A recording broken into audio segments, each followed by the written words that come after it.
Hi everyone, আমি অনুশ্রী। আমার একটা নিউ মিনি ব্লগে তোমাদের সকলকে আবার স্বাগত জানাচ্ছি। তো দেখতেই পেয়েছো, আগের দিন আমরা 250টার থেকেও বেশি সিঁড়ি অতিক্রম করে গ্রামের অনেক উপরে উঠে পড়েছি। যেহেতু গ্রামটা অনেক উপরে, আর এরকম ধাপে ধাপে কিছু লেখা ছিল গ্রাম সম্বন্ধে, যারা গ্রামের হয়ে ব্রিটিশদের বিপক্ষে লড়াই করেছিল তাদের কিন্তু আর্মির তকমায় ফেলা হয়েছিল।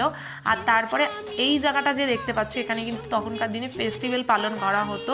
এগুলো কিন্তু কোনো মানে ফেস্টিভ্যাল লাইক ফসল উৎপন্ন হলো তখন সেলিব্রেট করা হতো, তার জন্য এই জায়গাটা তৈরি করা হয়েছিল। আর এই যে ঘরটা দেখতে পাচ্ছ, এখানে কিন্তু বাচ্চা আর মহিলাদের রাখা হতো ফুল প্রোটেকশনের সাথে, যাতে ফেস্টিভ্যালের কারণে কোনো রকম প্রবলেম না হয় তাদের।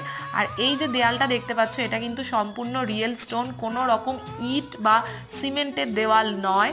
আর এখানে দেখো কি সুন্দর ধুতরা ফুল হয়েছে, আরও সুন্দর সুন্দর ধুতরা ফুল ছিল, অনেক রকমের নানা কালারের ছিল। আর এই জিনিসগুলো কিন্তু সম্পূর্ণ হাতের তৈরি।